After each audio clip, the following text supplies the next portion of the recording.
Hello दोस्तों, आज मैं फिर से हाजिर हूँ एक नई हॉरर स्टोरी के साथ। तो चलिए शुरू करते हैं। ये कहानी का दूसरा पार्ट है। जिस व्यक्ति ने झांक कर देखा था वह शायद वहाँ का मुख्य साधक था। वह कमरे में चारों तरफ घूमता हुआ कभी झुककर किसी शव के खुले हुए मुख की ओर देखकर उसमें मदिरा उड़ेलता, तो कभी संकेत से उन भैरवियों को कुछ समझाता। उसके एक हाथ में चमचमाता हुआ त्रिशूल और दूसरे हाथ में खप्पर था जिसमें मदिरा भरी हुई थी। उसे बीच बीच में वह मुंह लगाकर पी लिया करता था। कपालिक और शाक्त संप्रदाय के बारे में बहुत कुछ सुना और पढ़ा था, मगर जो कुछ सुना और पढ़ा था उसे पहली बार साकार रूप में वहाँ होते देख रहा था मैं। वहाँ का वातावरण निश्चय ही बड़ा रहस्यमय और भयंकर था, पर अभी तक वहाँ स्वर्णा नहीं दिखाई पड़ी थी मुझे। मेरी आंखें बराबर उसी को खोज रही थी। मैं दरवाजे के पास ही खड़े होकर सब कुछ देख रहा था, लेकिन मेरी ओर किसी का ध्यान नहीं था। वापस लौटने का विचार कर ही रहा था कि उसी समय मेरी आंखें आश्चर्य से फैल गई।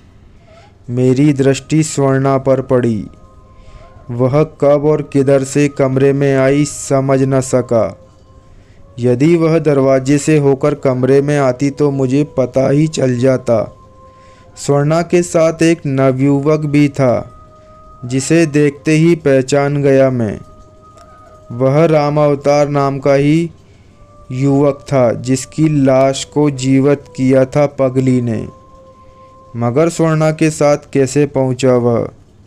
इसका मतलब निश्चित ही स्वर्णा और वह पगली एक दूसरे के अंतरंग होंगी। मुझे नहीं देखा स्वर्णा ने।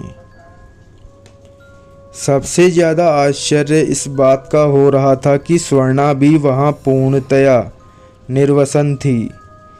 आज तक मैंने उसके अनावृत रूप को नहीं देखा था। वह मुझे जलती हुई अग्निशिखा सी लगी। कुछ क्षणों के लिए मैं अपने अस्तित्व को भूल गया। सांचे में ढली स्वर्णा की काया देखकर ऐसा प्रतीत होता था मानो रोम की किसी रूप सी युवती की पाषाण प्रतिमा जीवित हो उठी हो। नवयुवक राम अवतार अभी तक स्वर्णा के साथ ही था। तभी वह मुख्य साधक उसे खींचता हुआ एक खाली पड़ी वेदी तक ले गया और उसे लेटा दिया। युवक ने कोई विरोध नहीं किया। उसकी स्थिति यंत्रवत थी, जैसे फिर से वह शव हो गया हो। उसके बाद जो कुछ मैंने देखा वह पूर्णतया अविश्वसनीय दृश्य था। प्रत्येक शव के ऊपर एक एक भैरवी पद्मासन की मुद्रा में बैठी हुई थी। वह नवयुवक जो स्वर्णा के साथ था अभी तक फिर शव के रूप में परिवर्तित हो गया था और उसके ऊपर पद्मासन के मुद्रा में बैठी थी स्वर्णा। निश्चित ही यह सारी प्रक्रिया शव साधना की थी। कभी तंत्र ग्रंथों में पढ़ा था शव साधना के संबंध में। कपालिक और शाक्त संप्रदाय में सर्वोच्च साधना मानी जाती है शव साधना। इसमें शव आसन का काम करता है। वातावरण में गहरी नीरवता व्याप्त थी। शव पर पद्मासन की मुद्रा में ध्यानस्थ बैठी भैरवियों के चेहरे अलौकिक तेज से दप दप कर रहे थे। हवन कुंड के सामने बैठा प्रधान साधक अग्नि में हवन सामग्री छोड़ता जा रहा था मंत्रोच्चार के साथ, और कभी कभी वह भैरवियों की ओर भी अपना सिर घुमा घुमा कर देख लेता था। उसका चेहरा उस समय क्रोध से लाल हो उठता था। समय पल पल बढ़ता जा रहा था, लेकिन क्या मेरी शव साधना की पूर्ण प्रक्रिया देख सकने की लालसा पूरी हुई? क्या मैं शव साधना के रहस्य को उस समय समझ सका? नहीं, शायद मेरे भाग्य में ही नहीं था। प्रधान की कुपित दृष्टि मेरे ऊपर पड़ चुकी थी। मुझे देखते ही क्रोध से लाल उठा वह। हे भगवान, अब क्या होगा? मैं कुछ सोचूं समझूं उसके पहले ही उस दानव ने लपक कर बगल में रखा खड़ग उठा लिया और मारने के लिए मेरी ओर दौड़ा।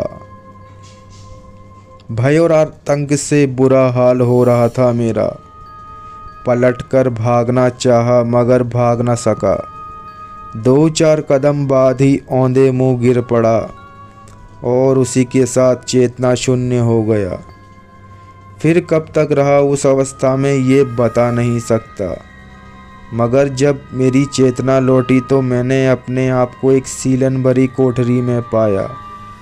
निश्चय ही वह तहखाना था, समझते मुझे देर न लगी। सिर में भयानक पीड़ा हो रही थी, पूरा बदन टूट रहा था। इसके अलावा मुझे भूख भी लगी थी। उस काल कोठरी में यह भी पता नहीं चलता था कि कब दिन हुआ और कब रात हो गई। क्या मैं अब यहाँ से अभी निकल पाऊँगा या इसी तरह घुट घुट कर मर जाऊँगा या फिर किसी के खड़क की बलि चढ़ जाऊँगा। काश स्वर्णा की खोज में न आया होता तो यह दुर्दशा नहीं होती मेरी। विवशता के मारे नेत्रों से आंसू आ गए। अपनी शारीरिक और मानसिक स्थिति में मैं इतना समझ सका कि शायद 3 या 4 दिन पहले लाया गया होगा मुझे उस काल कोठरी में। लेकिन क्या अब मैं यहाँ से निकल पाऊँगा या इसी तरह घुट घुट कर मरूँगा? अब क्या होगा? कैसे मिलेगा मुझे त्राण? काश ना आया होता यहाँ स्वर्णा की खोज में, यह दुर्दशा तो न होती। भूख प्यास और कमजोरी से मेरी हालत हर क्षण खराब होती जा रही थी। छाती में अचानक बहुत तेज दर्द होने लगा। सांस लेने में भी तकलीफ होने लगी। मैं समझ गया अब मेरे जीवन का अंत समय है। धीरे धीरे मेरा शरीर शिथिल होता जा रहा था, आंखें भी बंद होने लगी। फिर मैं कब निडाल होकर ठंडे फर्श पर लुढ़क गया मुझे पता नहीं चला, और जब होश आया तो अपने आप को डॉक्टरों से घिरा पाया। उस समय मुझे झुकी हुई मेरे चेहरे की ओर अपलक निहार रही थी स्वर्णा। मैंने देखा उसकी आंखों में आंसू थे और होंठ थरथरा रहे थे। मुझे होश में आया देख मेरे गले से लिपट गई वह।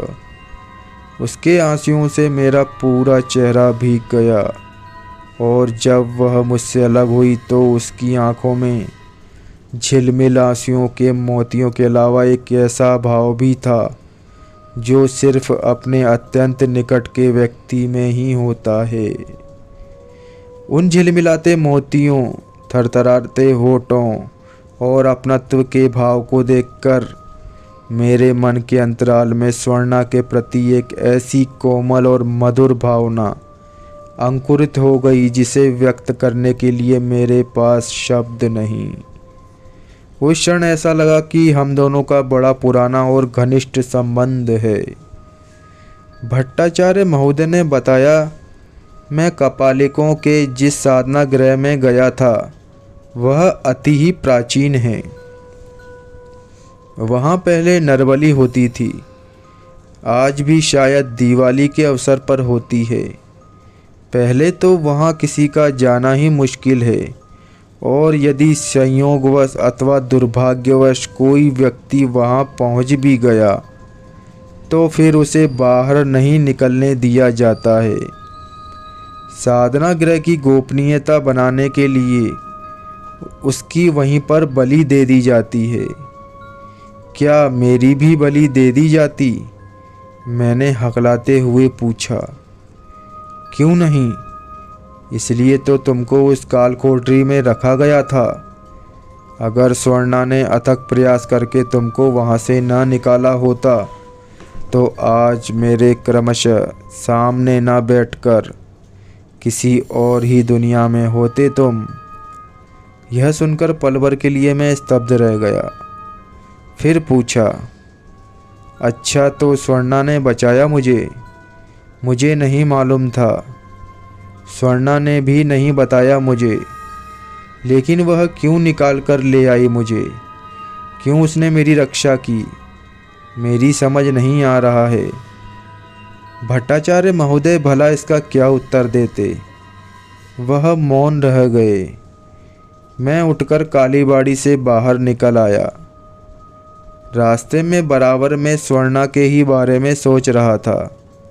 उसका व्यक्तित्व तो पहले ही मेरे लिए रहस्यमय था, लेकिन अब इस घटना से और भी जटिल हो गया वह रहस्य। एक पिशाच सिद्ध साधिका के पाषाणवत कठोर हृदय में मेरे प्रति इतनी कोमलता और उदार भावना क्यों आई? और उसकी आंखों में मेरे लिए आंसू क्यों आए? क्यों थरथराए थे मेरे लिए वो होंठ? मैं जितना सोचता और जितना समझने की कोशिश करता, उतना ही और उलझता जा रहा था। आखिर घर पहुंचते ही दोनों हाथों से सिर थामकर बैठ गया। पूरी रात मुझे नींद नहीं आई। लगातार करवटें बदलता रहा। किसी प्रकार भोर की बेला में जरा सी झपकी लगी तो उसी तंद्रावस्था में मैंने देखा मेरे सामने वही कपालिक खड़ा है और अपनी क्रूरता भरी लाल लाल आंखों से मुझे घूर रहा है। चेहरा उसका क्रोध से तमतमा रहा है। उसके हाथ में बलि देने वाला वह भयानक खड्ग भी था। वह धीरे धीरे मेरी ओर बढ़ा, फिर एक झटके से खड्ग वाला हाथ ऊपर उठाकर एकदम मेरी ओर झपट पड़ा। जोर से मैं चीख पड़ा और इसी चीख के साथ ही मेरी आंखें खुल गई। सारा शरीर पसीने से भीग उठा। मेरा रोम रोम कांप रहा था। सायंकाल कालीबाड़ी गया। भट्टाचार्य महाशय से मिलकर मैंने अपनी स्थिति बताई, सपने की बात भी सुनाई। बहुत देर तक वह मौन रहे, फिर बोले, वह प्रधान कपालिक अत्यंत कठोर भयानक प्रवृत्ति का साधक है। उसके बारे में चारू बाबू से बहुत कुछ सुन रखा है मैंने। कौन चारू बाबू? बहुत बड़े तंत्र साधक हैं चारू बाबू। उनका पूरा नाम था चारू चंद्र गांगुली। रानी भवानी मंदिर के बगल वाले मकान में वह रहते थे। प्राय अमावस्या की रात में वह कपालिक वेश बदलकर किसी राजे रजवाड़े की तरह सज धज कर उनके यहाँ पहुँच जाया करते थे। क्यों? किस लिए? मदिरा पान करने के लिए। दोनों एक साथ बैठकर खूब मदिरा पान करते थे पूरी रात। काकुली बहुत ही सुंदर और आकर्षक थी। 15-16 वर्ष की अधिक उम्र नहीं थी उसकी। चंपई रंग, सुनहरी काली चमकीली केश राशि, नुकीली नाक, मोरनी जैसी आँखें जिनमें हमेशा एक सपना सा तैरा करता था। गुलाबी होंठ पर हमेशा लाज भरी मुस्कुराहट तैरा करती थी। घर में और कोई नहीं था, इसलिए जब वे दोनों मदिरा पान करने बैठते तो काकुली को दौड़ दौड़ कर कभी गिलास, कभी पानी और कभी भुनी हुई मछली लानी पड़ती थी। आखिर कब तक बसती वह बेचारी। एक दिन उस कपालिक की नज़र उसके सौंदर्य की सुगंध में लिपटे यौवन पर पड़ गई और वह उस अछूते यौवन को अपनी भयानक साधना में उपयोग करने के लिए लालायत हो उठा। चारू बाबा इन सब बातों से अनजान रहे। ऐसी बात नहीं, सब कुछ जानते समझते थे वह, लेकिन विवश थे बेचारे। क्यों? व्यवस्था किस बात की? वह कुछ महत्वपूर्ण तांत्रिक सिद्धियां प्राप्त करना चाहते थे उस कपालिक से। उसने भी अगली दिवाली को मनचाही सिद्धियां प्रदान करने का आश्वासन दिया था चारू बाबा को। बस इसी लालच के कारण वह मौन हो गए। आखिर जो होना था वह होकर ही रहा। उस राहु ने ग्रस ही लिया काकोली को एक दिन। यह बात नहीं कि काकोली ने विरोध नहीं किया हो, मगर उस भयानक कपालिक के सामने उसका कोई विरोध टिक न सका। अंत में निढाल होकर अपने आप को भाग्य भरोसे छोड़ दिया उसने। उसका एक प्रेमी था, उसके साथ विवाह भी तय हो गया था काकोली का। लेकिन जब उस प्रेमी ने यह सब सुना तो एक दिन जहर खाकर आत्महत्या कर ली उसने। फिर क्या हुआ? फिर क्या होगा? चारू बाबू को दुर्लभ सिद्धियां मिली या नहीं, ये तो बताया नहीं जा सकता। लेकिन काकोली का रूप और यौवन अवश्य तांत्रिक साधना की बलिवेदी पर उत्सर्ग हो गया। इस घटना को पूरे 20 वर्ष हो गए, मगर काकोली का कोई पता नहीं चला कि वह कहाँ गई। कोई यह भी नहीं जानता था कि वह जीवित भी है या नहीं। चारू बाबू भी नहीं जानते। घोर पश्चाताप के सिवा कुछ नहीं रह गया अब उनके पास। हर समय निराशा के सागर में डूबे रहते थे वह। बोझिल स्वर में भट्टाचार्य महाशय ने आगे बताया, काकोली की तरह अन्य कन्याओं का रूप और यौवन जलकर भस्म हो गया, इसी तरह उस कपालिक की साधना की अग्नि में। स्वर्णा को ही ले लीजिए, उसकी उम्र कितनी समझते हैं आप? कभी किसी को वृद्धा भिखारिन के रूप में, कभी किसी को पगली के रूप में, तो कभी किसी को आकर्षक रूपसी तरुणी के रूप में दिखाई पड़ती है वह। डाकिनी विद्या के बल पर रूप बदलने में माहिर है वह, मगर उसकी सही उम्र और असली रूप क्या है यह कोई नहीं जानता। पिछले 30-35 वर्षों में मैं ही देख रहा हूँ उसे, जैसे वह कालजयी हो। पश्चिम बंगाल के किसी स्टेट की वह राजकुमारी थी। अगाध रूप और सौंदर्य था और था अकूत यौवन। जिसने उस समय देखा उनका कहना था कि साक्षात कामदेव की रति जैसी लगती थी स्वर्णा। लेकिन देव कन्याओं जैसे उसके रूप, यौवन एवं सौंदर्य पर शनि की वक्र दृष्टि पड़ गई। कामदेव जैसे किसी राजकुमार के बाहुपाश में आलिंगनबद्ध होने और उसकी अंकंशानी बनने का उसका सुनहरा सपना तंत्र की सूली पर चढ़ गया, जिसकी लाश अभी तक उसी शूली पर झूल रही है। जानते हैं उसके जीवन के अमृत कलश में किसने विष घोला? उसी प्रधान कपालिक ने। उसने उस पवित्र सुगंधित पुष्प को किसी देवता के चरणों पर अर्पित होने के पूर्व तामसिक साधना के नाम पर स्वार्थ की बलिवेदी पर मसल डाला स्वर्णा को। भट्टाचार्य महोदय के कहने का ढंग कुछ ऐसा था कि जैसे उन्होंने स्वयं सब कुछ अपनी आंखों से देखा हो। बताने लगे कि स्वर्णा के मन में भी एक युवक की छवि बसी हुई थी। कौन था वह युवक? चंदन नगर के राय बहादुर राधा मोहन गुहराय का इकलौता बेटा। होनहार और सुदर्शन युवक था वह। नाम तो उसका कुछ और ही था, पर प्यार से लोग उसे बकुल पुकारते थे। स्वामी रामकृष्ण परमहंस को वह गुरु मानता था। रामबाड़ी में एक छोटा काली मंदिर था। उसी मंदिर में काली की पाषाण प्रतिमा के सम्मुख बकुल घंटों आंखें मूंदे ध्यान मग्न बैठा रहता था। स्वर्णा से असीम प्यार करता था बकुल। दोनों एक दूसरे को बहुत चाहते थे। कभी कदा बकुल स्वर्णा से मिलने चला जाया करता था। तब पद्मा नदी के किनारे बैठकर घंटों प्रेमालाप करते दोनों, और फिर रंगीन सपनों में खोया रहते। समय की भी सुध न रहती दोनों को। स्वर्णा और बकुल के प्रेम प्रसंग से अनजान नहीं थे राय बहादुर साहब। वह सब कुछ जानते समझते थे, अतः शीघ्र ही उन दोनों को दाम्पत्य सूत्र में बांध देना चाहते थे। लेकिन उनकी अभिलाषा पूर्ण नहीं हुई। पूर्ण होने से पूर्व ही नियति ने अपने चंगुल में दबोच लिया था उस असहाय को। उसी प्रधान कपालिक ने नष्ट कर दिया स्वर्णा का जीवन।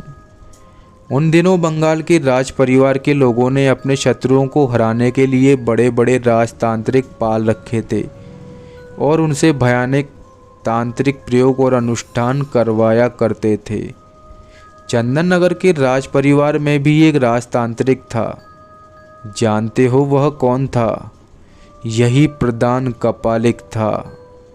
इसका प्रभाव पूरे राज परिवार पर था। राय साहब का एक परम शत्रु था मदन मोहन मजूमदार। वह बड़ा ही धूर्त, लंपट और अय्याश किस्म का आदमी था और कुछ ऐसी बातें थी जिनके कारण राय साहब उनसे भयभीत रहा करते थे। फिर एक बार कुछ ऐसी घटनाएं घट गई कि राय साहब ने हमेशा के लिए उसे अपने रास्ते से हटाना ही जरूरी समझा। इसी में उन्हें अपनी भलाई दिखाई पड़ी। जब इस संबंध में उन्होंने प्रधान कपालिक से बात की तो वह शहर से तैयार हो गया सहायता के लिए। प्रधान कपालिक ने उन्हें भयंकर मारण प्रयोग कर 24 घंटों में उस संकट को हटाने का वादा कर दिया।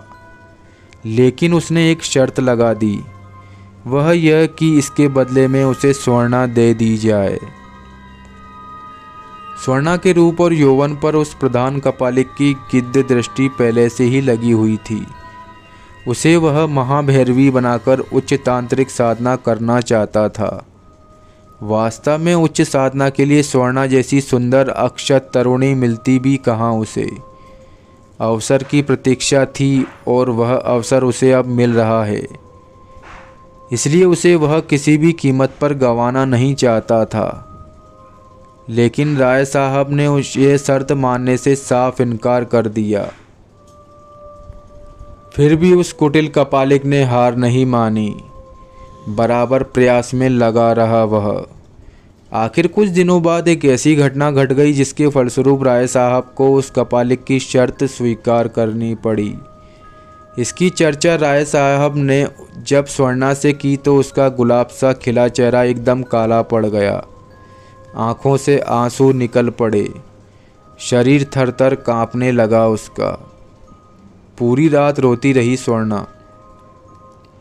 एक और उसके पिता का जीवन था, पूरे राज परिवार का सम्मान था, राज्य की रक्षा का प्रश्न था और दूसरी ओर था उसका प्यार। आखिर विवश होना पड़ा उसे अपने पिता के लिए, राज परिवार के लिए और उसकी रक्षा के लिए। अपने प्यार को उत्सर्ग कर दिया उसने। यह सारी स्थिति जब बकुल को मालूम पड़ी तो वह एकदम बिलख पड़ा।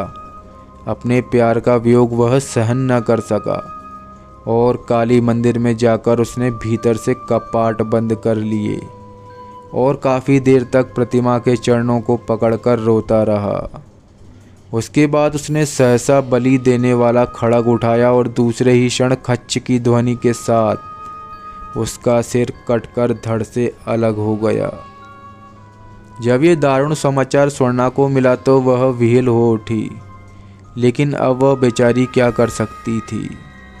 इतना कहकर भट्टाचार्य महाशय चुप हो गए और अपलक शून्य में निहारने लगे।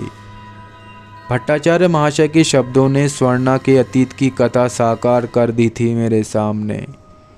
उस समय स्वर्णा के प्रति मेरे मन में जहाँ पीड़ा थी वहीं उस कपालिक के प्रति आक्रोश भी था। घर पहुँचा तो थोड़ी देर बाद अचानक स्वर्णा आ गई। उस सांझ को उसकी उपस्थिति बड़ी विचित्र लगी मुझे। वह एकटक मेरी ओर देख रही थी।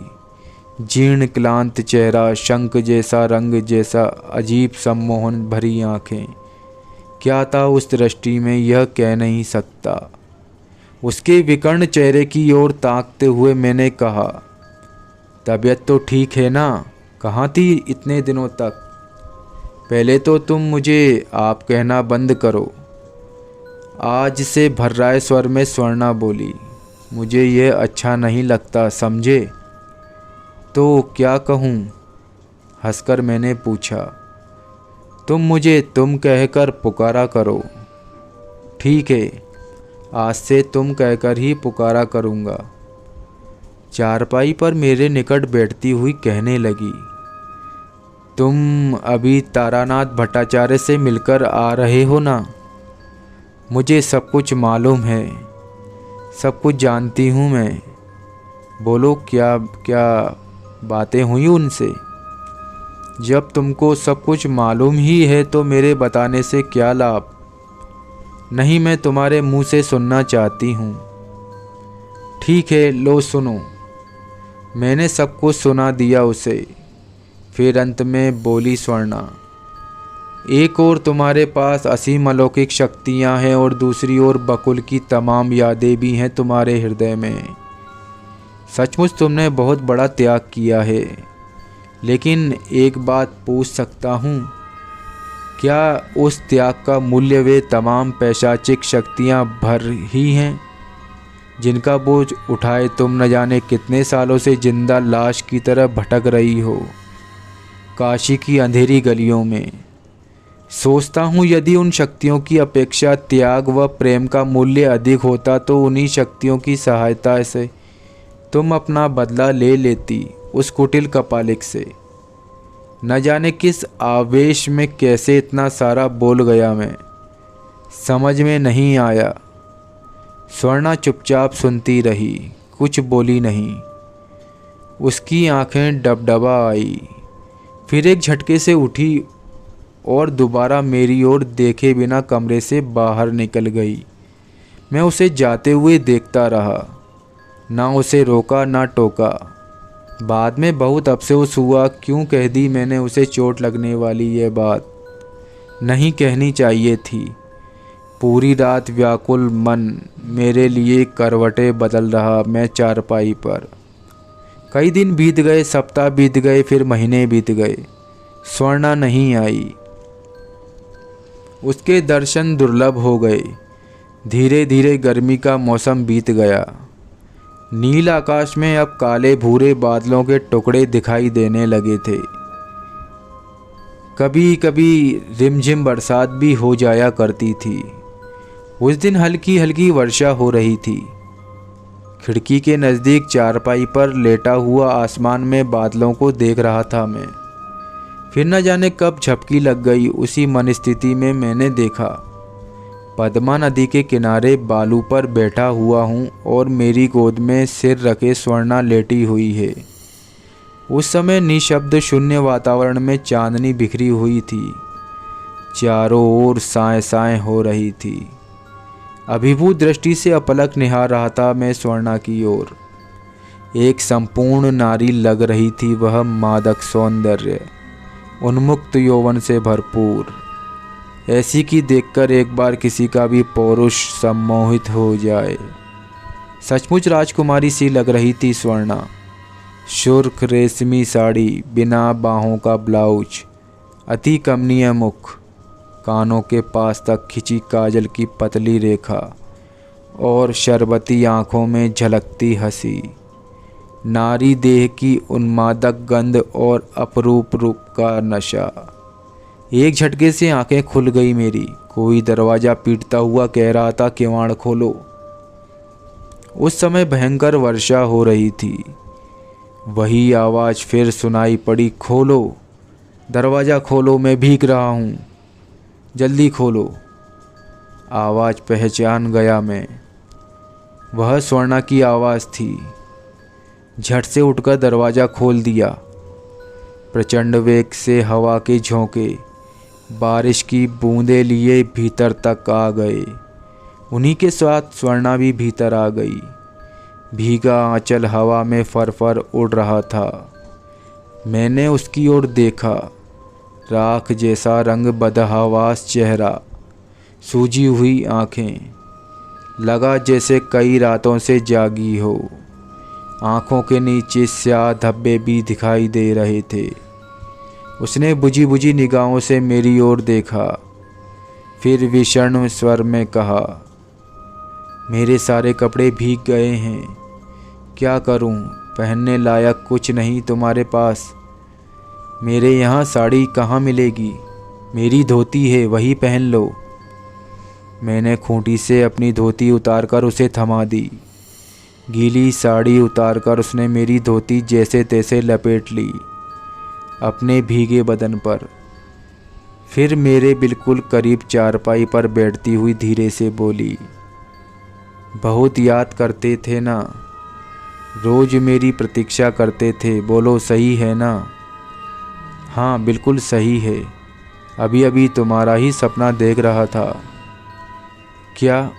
और उस क्या के उत्तर में सपने की सारी बातें एक एक कर बता दी मैंने।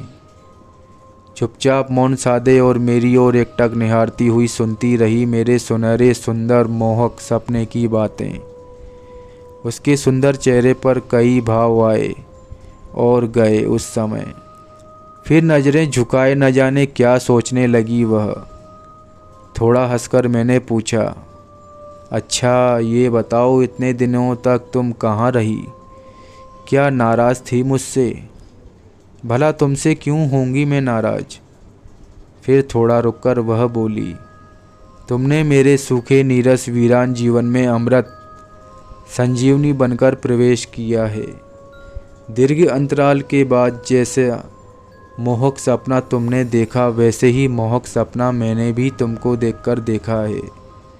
यह सुनकर स्तब्ध सा हो गया मैं। कुछ पल तक अपलक देखता रहा स्वर्णा की ओर। फिर थोड़ा हंसकर बोला, तो तुम्हारे और मेरे सपने एक ही हैं? पानी दो, मुस्कुराकर बोली स्वर्णा। अच्छा छोड़ो सपनों की बातें, लाओ एक गिलास। क्या करोगी? मदिरा पान करूंगी और क्या करेगी? गिलास और पानी लाकर रख दिया मैंने स्वर्णा के सामने। उसने हवा में पहले की तरह हाथ हिलाया।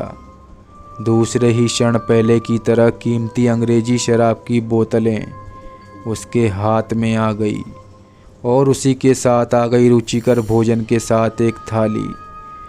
गट गट कर वह पूरी शराब पी गई, खाली हो गई बोतलें। और फिर भोजन किया उसने। भोजन क्या था? तला हुआ मुर्गा, चावल। भोजन करने के बाद दूसरे हाथ से मुंह पोंछती हुई गीले स्वर में रुक रुक कर कहने लगी स्वर्णा, उस दिन मेरे अंतराल की जो आग भड़का दी थी तुमने, जानते हो उसी धूं धूं कर जलती हुई आग की लपटों में एक लंबे अरसे से झुलस रहा था मेरा मन, मेरा प्राण और मेरी आत्मा भी। मेरा जीवन शून्य तो था ही। उस नए आघात ने जेठ बैसाखी रेगिस्तान आंधी की तरह मेरे अंतराल को बुरी तरह झंझोर दिया। झुलस कर रह गया सब कुछ मेरा। मैंने प्रेम किया था बकुल से, वासना रहित आत्मिक प्रेम। वह भी चाहता था मुझे हृदय से। हम दोनों ही शीघ्र परिणय सूत्र में बंधने वाले थे, लेकिन उस कपालिक ने मेरी समस्त आकांक्षाओं को राख कर दिया एक बार में। जीवन में चारों ओर शून्य ही शून्य बिखर गया। कभी फिर आएगी बहार इसकी आशा नहीं थी जीवन में। फिर भी अपने उजड़े हुए जीवन को अपनाने का संकल्प कर लिया। जीवन रुका था, अभिशाप मिला था, बिना प्रतिरोध के ग्रहण कर लिया मैंने। तभी तुमने सर्वथा प्रत्याशित रूप से व्यंग की बौछार कर दी। तुम्हारे एक एक शब्द ने मेरे टूटे मन में हाहाकार उत्पन्न कर दिया। पाषाणवत बैठा सुनता रहा मैं स्वर्णा की वेदना में डूबी हुई मर्म स्पर्शी व्यथा। कुछ बोला नहीं गया मुझसे। स्वर्णा की जो अतरंग कथा संक्षेप में तारानाथ जी ने सुनाई थी, लेकिन वही कथा थी वह। लेकिन स्वर्णा ने जो कथा सुनाई उसमें उसकी अनुभूतियों से भरा मन को द्रवित कर देने वाला भाव भी था, जो मेरी आत्मा को स्पर्श कर गया एक बार को। तो सब कुछ सुनने के बाद न जाने कैसा हो गया मेरा मन। काफ़ी देर तक शून्य से अपलक ताकता रहा मैं। बाहर प्रचंड वेग से बारिश हो रही थी। स्वर्णा बोलती जा रही थी।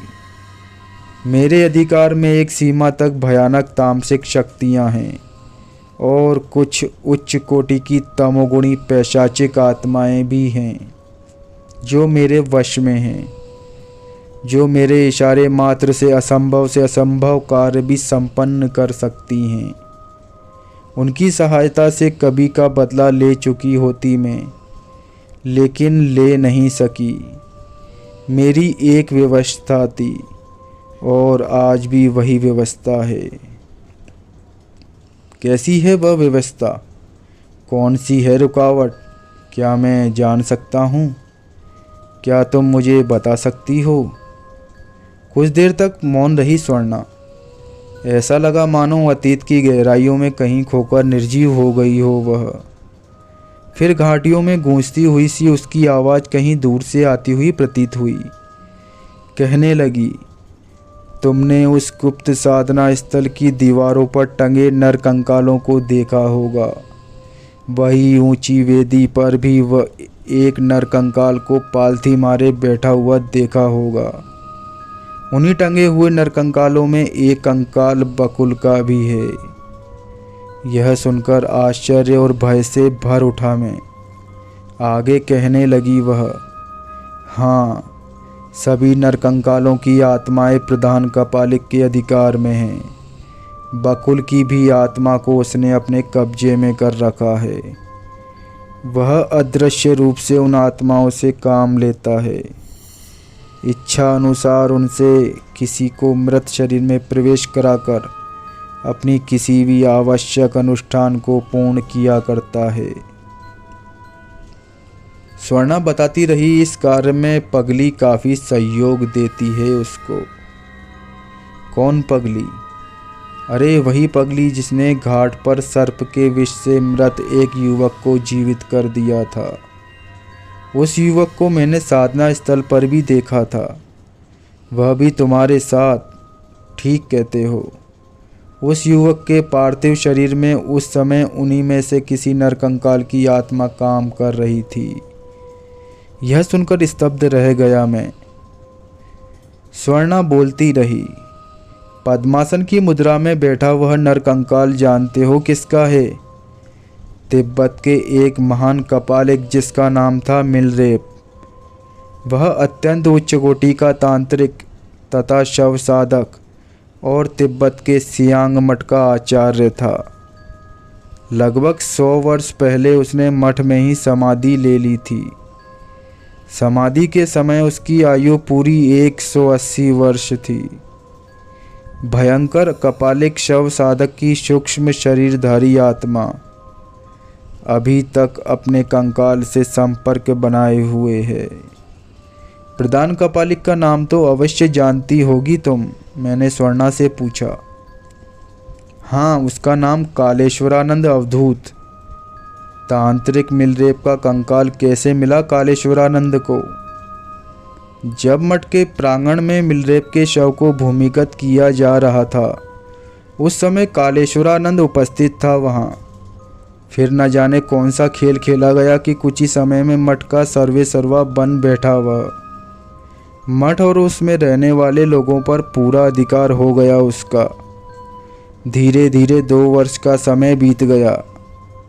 एक दिन मौका देखकर रात में मिलरेप की समाधि से उसका नरकंकाल निकाल लिया उसने और बाद में न जाने कैसे काशी ले आया। उस नरकंकाल को वह क्यों? थोड़ा व्यग्र होकर मैंने स्वर्णा से पूछा। यह काफ़ी रहस्यमय बात है। तुमको ज्ञात होना चाहिए कि उच्च कोटि के तंत्र साधकों की आत्माएं शीघ्र पुनर्जन्म को उपलब्ध नहीं होती। कोई तांत्रिक आत्मा दीर्घकाल तक अंतरिक्ष के अंतर्गत में निवास करती है और अपने निवास काल में अपनी समाधि और उससे स्थित अपने पार्थिव शरीर के नरकंकाल के बराबर संपर्क बनाए रखती है, एक अगोचर रूप से। इसका क्या रहस्य है, यह तो पूरी तरह बताया नहीं जा सकता, लेकिन इतना अवश्य है कि वह अपनी समाधि के माध्यम से अपने पट शिष्यों को वे आत्माएं तंत्र के गुहा आयामों की शिक्षा दीक्षा आदि देती है। इसके अलावा ऐसे नरकंकालों का भी गोपनीय और रहस्यमय तांत्रिक महत्व को भली भांति जानता समझता रहा होगा। कपालिक कालेश्वरानंद अवधूत। थोड़ा रुककर स्वर्णा बोली, यदि मेरा अनुमान सच है तो निश्चित ही मिलरेप की आत्मा से कोई भयंकर तमोगुणी तांत्रिक सिद्धि प्राप्त करना चाहता होगा वह कपालिक, वह तांत्रिक सिद्धि क्या हो सकती है? मैंने थोड़ा असहाय होकर पूछा। कुछ देर तक न जाने क्या सोचती रही स्वर्णा, फिर बोली, जैसा कि मैंने सुना है कि मिलरेप को हाकिनी विद्या और डाकनी की अमोघ सिद्धि प्राप्त थी। हो सकता है कि उन्हीं दोनों सिद्धियों को प्राप्त करना चाहता हो वह मिलरेप की आत्मा से। हाकिनी और डाकिनी विद्या से क्या क्या भौतिक लाभ हैं? मैंने पूछा।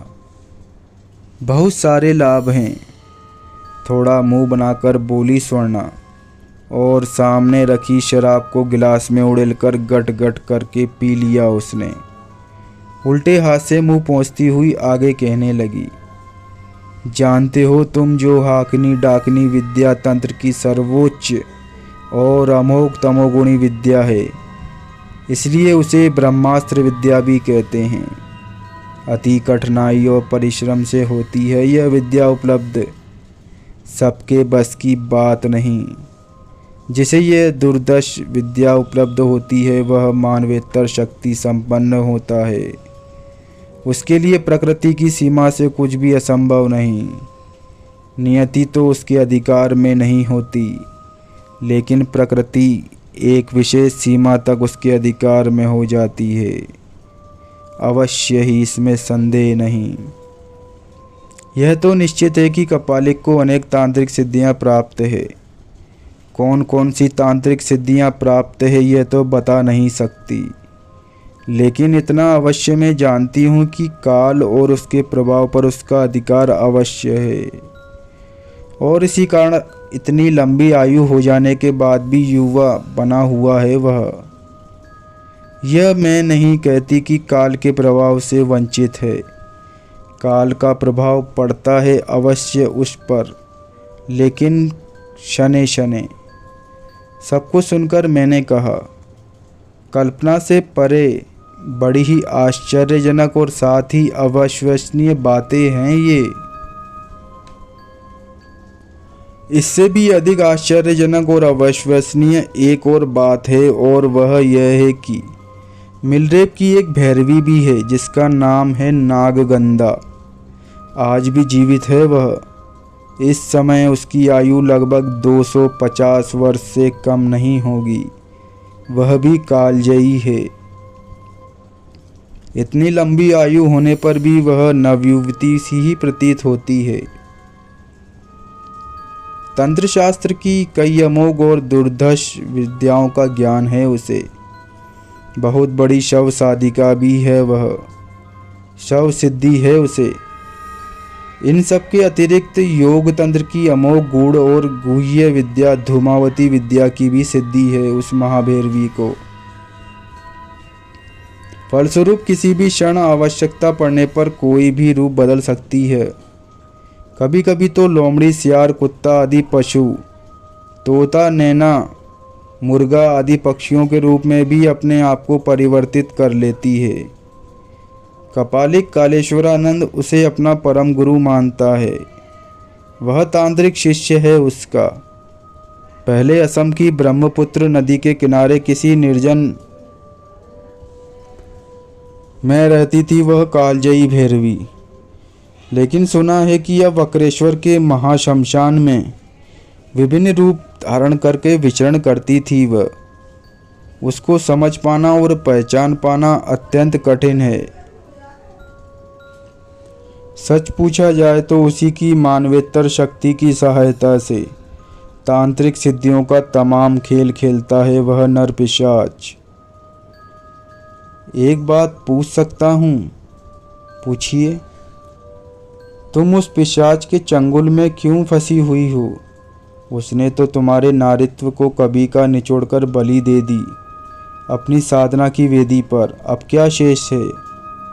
शेष तो कुछ भी नहीं, और उसकी तांत्रिक शक्ति और सिद्धि की भी परवाह नहीं मुझे। यदि परवाह है तो केवल बकुल की आत्मा की। वह कपालिक के चंगुल में अब तक फंसी तड़प रही है मुक्ति के लिए। समझा नहीं? मैंने कहा, जब मेरे वियोग में बकुल ने काली मंदिर में अपने बलि दी उसी समय कपाले कलेश्वरानंद ने उसकी आत्मा पर अधिकार कर लिया। समझ गया, तुम उसकी मुक्ति चाहती हो। हाँ, बकुल की आत्मा की मुक्ति चाहती हूँ मैं। जब तक उसे मुक्त ना करा लूँ तब तक कुछ भी नहीं कर सकती मैं। बस यही मेरी असमर्थता और यही मेरी व्यवस्था, और इसी कारण मैं भी उसके चंगुल में फंसी हुई हूँ। समझ गए ना? उस पिशाच के चंगुल में बकुल के मुक्त होने के बाद क्या होगा? मैंने पूछा। क्या होगा? स्वर्णा बोली, उसी के साथ मैं भी उसके बंधन से मुक्त हो जाऊंगी, सदैव के लिए स्वतंत्र। फिर देख लेना तुम कैसे लेती हूँ मैं उस पापी से अपना प्रतिशोध, और कैसे लेती हूँ बदला उस कृतघ्न से अपने कौमार्ग भंग का। तुम नहीं समझ सकोगे मेरे हृदय में जलते हुए प्रतिशोध की ज्वाला को। तुम यह भी नहीं समझ सकोगे कि बकुल को मैं कितना प्रेम करती थी, और वह भी कितना चाहता था मुझे। मेरे वियोग को सहन न कर सका वह, और अपने प्राण उत्सर्ग कर दिए माँ काली के चरणों में। सच पूछो तो हम दोनों का आत्मिक प्रेम था, शारीरिक और मानसिक नहीं। लेकिन क्या करूं, समझ में नहीं आता। इतना कहकर सिसक सिसक कर रो पड़ी स्वर्णा। उसके अंतराल में दबी हुई पीड़ा आंसुओं के सहारे बाहर निकलना चाहती थी। समझ ना सका मैं। मेरा मन भी विषण्ण हो उठा उस समय। मौन साधे न जाने क्या क्या सोचने लगा मैं। रात का पहला प्रहर खत्म होने वाला था। बारिश बंद हो गई थी। स्वर्णा अभी भी रो रही थी सिसक सिसक कर। रहा ना गया मुझसे, न जाने क्यों और कैसे। किस प्रेरणा के वशीभूत होकर, न जाने किस भावना में बंद कर, सहसा थोड़ा आगे बढ़ा और दोनों हाथ थाम कर मैंने उस प्रौढ़ा साधिका के। कुछ क्षण बाद धीरे धीरे उसने अपना सिर उठाकर सजल नेत्रों से मेरी ओर देखा। कौन सा भाव था उस समय उसके चेहरे पर, और उसकी बड़ी बड़ी सजल आँखों की झील जैसी गहराइयों में कौन सी पीड़ा थी, कौन सी वेदना थी, समझ ना सका मैं। स्वर्णा के दोनों हाथ पहले की तरह थामे उसकी स्थिर और भाव शून्य आँखों में झांकते हुए मैंने पूछा, इसका कोई उपाय नहीं, कोई रास्ता नहीं हो तो बताओ मुझे। मेरी बात सुनकर कुछ देर चुप रही स्वर्णा, फिर धीरे से बोली, मेरी ओर गहरी नज़रों से देखते हुए, वह उपाय भी है और रास्ता भी है। बताओ मुझे। मेरे योग्य जैसा भी जो भी होगा वह अवश्य करूँगा मैं तुम्हारे लिए। पहले हाँ तो करो, फिर बताऊँगी। न जाने किस भावावेश में और न जाने किस प्रेरणा के वशीभूत होकर हाँ हाँ 3 बार कह दिया मैंने। उसके बाद स्वर्णा ने जो उपाय बताया और बताया कि रास्ता, उसे सुनकर स्तब्ध और अवाक रह गया मैं एक बार के लिए। रोमांचित हो उठा मेरा पूरा शरीर। मैंने कभी सोचा भी नहीं था और सपने में भी कल्पना नहीं की थी कि कभी वह महाभैरवी ऐसा भी प्रस्ताव रखेगी मेरे सामने। अब सोचता हूँ कि उस समय सिर हिलाकर हाँ ना कहा होता और अपनी स्वीकृति न दी होती तो आज मेरी स्थिति ऐसी नहीं होती। स्वयं अपने लिए और अपने जीवन के लिए एक अभिशाप बन गया हूँ मैं। एक गहरा शून्य भर गया जीवन के कण कण में। न शरीर के प्रति मोह और न संसार के प्रति किसी प्रकार का आकर्षण। जहाँ एक और मेरा जीवन अभिशप्त हो गया और भर गया शून्य से, वहीं दूसरी ओर अभौतिक सत्ता से प्रवेश का मार्ग भी खोल दिया उस महायोगिनी ने मेरे लिए, जो योग तंत्र की बहुत बड़ी उपलब्धि समझी जाती है और जो विरले ही किसी को प्राप्त होती है। कुछ मौन साधे देखकर स्वर्णा बोली, शायद मेरा यह रूप पसंद नहीं तुमको। मैंने धीरे से सिर उठाकर देखा उस प्रौढ़ा की ओर। शायद मेरी आँखों की मूक भाषा पढ़ ली थी उसने। मैंने कहना चाहा, तुम तो कालजयी हो और रूप बदल लेती हो, कभी शमशान की वृद्धा भिखारिन तो कभी तन्वई श्यामा, और कभी कुछ। शायद मेरे मन की भाषा भी पढ़ ली उस त्रिकाल दर्शनी ने। खिलखिलाकर हंस पड़ी एक बार के लिए स्वर्णा, बड़ी विचित्र और रहस्यमयी हंसी। थमने पर बोली, जानते हो तुम इस नश्वर काया में पूरे 160 वर्ष के हो गए मेरी आत्मा को निवास करते हुए। मतलब यह कि मेरी आयु 160 वर्ष है।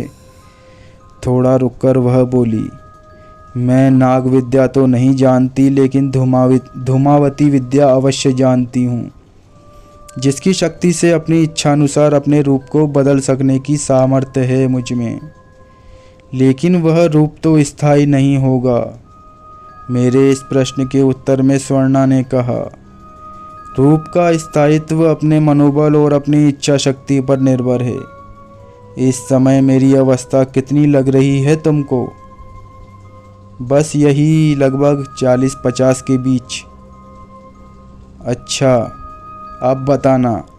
यह कहकर पद्मासन की मुद्रा में बैठ गई स्वर्णा और नेत्र बंद कर श्वास को भीतर खींच लिया उसने। धनुष की तरह पूरा तन गया एक बार के लिए उसका शरीर। हे भगवान, यह क्या! आश्चर्य से मेरी आंखें फैल गई। आवाक देखता ही रह गया मैं। क्षण प्रति क्षण असाधारण रूप से उसके आकार प्रकार और रूप रंग में परिवर्तन होने लगा और कुछ समय के अंतराल में 45-50 की वह अर्धवृद्धा 20 वर्षीय नवयुवती के रूप में परिवर्तित हो गई, जिसके अवर्णीय रूप और नवयौवन से पूर्ण देवकन्या जैसे असाधारण सौंदर्य को देखकर मेरी आंखें चुंधिया गई एक बार के लिए। एक मानवी में अकल्पनीय इतना अगाध सौंदर्य भी हो सकता है, सपने में भी सोचा नहीं जा सकता। उसके अंग प्रत्यंग में नवयौवन की सुगंध भरी थी, जैसे लंबी घनी केश राशि सारी पीठ पर बिखरी हुई थी। पूरे शरीर पर हल्के पीले रंग की पारदर्शी रेशमी साड़ी के अलावा और कोई अंतर वस्त्र नहीं था, और उसी झीने पारदर्शी आवरण के पीछे से यौवन से तरंगायित सुगंधित शरीर के अंग प्रत्यंग बाहर झांक रहे थे। बड़ी ही मोहक छवि थी स्वर्णा की। उसका रूप और यौवन धीरे धीरे उष्ण रक्त में फैलता जा रहा था, जैसे उसके सम्मोहन से चाहकर भी मुक्त नहीं हो पा रहा था मैं। अपूर्व रूप और मोहक शरीर ने जैसे जादू कर दिया था। एकाएक बिजली चमकी, आसमान में एक चमकीली रेखा खिंच गई। उसी के साथ बारिश ने जोर पकड़ लिया। बिजली फिर कौंधी। एकटक देखता रहा मैं स्वर्णा की ओर। 1000 प्यालों के नशे से मदहोश उसकी उन स्वप्निल आँखों से मैंने क्या देखा बता नहीं सकता। उस समय उसका रूप और बीज जगमगाने लगा था। आँखों में जैसे काजल बहने लगा। कुसुम कोमल गालों पर बिखर गए लावण्य के कण। न जाने कब तक विस्मय से देखता रहा अपलक उस नवपरिणीता वधू जैसी स्वर्णा को। फिर न जाने कब और किस पल आबाक हो बैठा मैं। मन और प्राण जिस उत्ताप से जल उठा था, उन्हें शीतलता का प्रलेप अवश्य मिला उन अभिसार पलों में। और उन्हीं परम प्राकृतिक पलों में मैंने स्वर्णा के तन मन के साथ दोनों की आत्माओं का कब मिलन हुआ और दोनों कब एकाकार हुए, और कब उसके परिणाम स्वरूप आकर्षित होकर बकुल की आत्मा ने कपालिक कालेश्वरानंद के चंगुल से हमेशा के लिए मुक्त होकर नवीन शरीर की प्राप्ति के लिए स्वर्णा के गर्भ में प्रवेश किया। यह सब भला कौन जान समझ सकता है सिवाय नियति के। स्वर्णा का अनुरोध पूरा हो चुका था। सपने साकार हो चुके थे उसके। बकुल को पुनः प्राप्त कर चुकी थी वह, भले उस उपलब्धि का रूप दूसरा हो। और उस उपलब्धि के बाद उसने अंत में उसने मुझसे कहा था, इसी रूप में बकुल ने देखा था मुझे, अब इस रूप में कभी कोई परिवर्तन नहीं होगा। जिस रूप में अपनी प्रेयसी को देखा था और देखी थी अपनी भावी पत्नी की छवि, उसी रूप में अपनी माँ की भी छवि देखेगा बकुल भविष्य में। आकाश में बादल छट चुके थे, बारिश भी हो गई थी बंद, भोर होने वाली थी। पूरब का नीला आकाश धीरे धीरे अब सफ़ेद होने लगा था। पक्षी चहचहाने लगे थे। अपने स्थान से अचानक स्वर्णा उठी और एक बार मेरी ओर गहरी दृष्टि से देखा और बिना कुछ बोले, बिना कुछ कहे कमरे का दरवाज़ा खोलकर बाहर निकल गई एक झटके से। मैं उसे जाते हुए देखता रहा। कपालिक से अपना प्रतिशोध कब लिया, कब बदला, कैसे लिया, किस रूप से लिया स्वर्णा ने, यह मैं नहीं जान पाया। हाँ, इतना अवश्य बता सकता हूँ कि एक दिन सांझ के समय एक सड़ी गली शतविक्षत लाश, उसके मांस को पक्षी नोच नोच कर खा रहे थे। गंगा की धारा में बहती जा रही थी वह लाश, उसी कपालिक कालेश्वरानंद की। पूरे 4 वर्ष में स्वर्णा के संपर्क में रहा और इस कालावधि में उस महासाधिका द्वारा जिन अलौकिक शक्तियों सिद्धियों के दर्शन मुझे हुए, निसंदेह अलौकिक थे, जिनका तमोगुणी तांत्रिक साधना भूमि में अत्यंत महत्व है। स्वर्णा स्वयं अपने आप में एक परम सिद्ध साधिका और एक अद्भुत योगिनी थी, उसमें भी संदेह नहीं। हृदय से निकले हुए अनेक अनुरोध और याचना की रक्षा करते हुए मैंने उसे सहयोग दिया था। उससे जहाँ एक दुखी, संतप्त और परतंत्र आत्मा सदैव के लिए स्वतंत्र हो गई थी, वहीं भयंकर तमोगुणी तांत्रिक साधना और घनघोर जंगलों में दीर्घकाल से भटकने वाली एक असहाय, आश्रयहीन नारी को वास्तविक जीवन भी उपलब्ध हुआ था। हाँ, स्वर्णा के साथ एक युवक भी रहता था, बहुत ही सुंदर और आकर्षक, लंबा कद, गौरवर्ण सुगठित, बड़े बड़े शांत और निर्विकार नेत्र, 20-22 वर्ष का। नाम था रत्नकल्प। भला रत्नकल्प यह क्या जानता था कि जो उसकी माँ है, जननी है, वह कभी किसी काल में उसकी प्रेयसी रही थी और वह था उसका प्रेमी और भावी पति बकुल।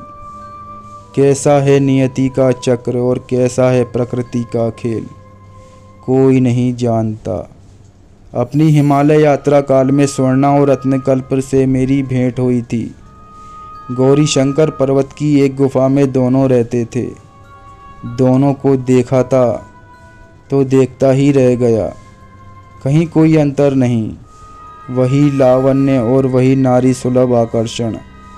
हाँ, एक नई चीज़ जरूर देखने को मिली स्वर्णा में, और वह चीज़ थी चेहरे पर दप दप करता हुआ दिव्य तेज। रत्नकल्प में भी एक साधनारत परम योगी के लक्षण दिखाई दिए मुझे। रत्नकल्प के रूप में बकुल की कथा सहसा याद आई मुझे। थोड़ी देर बैठा रहा गुफा में और जब उठकर चलने लगा तो स्वर्णा के संकेत पर झुककर चरण स्पर्श किया रत्नकल्प ने। मैंने सिर घुमाकर देखा स्वर्णा की ओर। एक बार गीली हो गई थी उसकी आंखें, फिर बहुत दूर तक देखती रही मुझे जाते हुए। इस समय स्वर्णा और रत्नकल्प हिमालय में कहाँ और किस जगह हैं बता नहीं सकता। तो दोस्तों, ये कहानी यहीं समाप्त होती है। मिलते हैं एक नई हॉरर स्टोरी के साथ।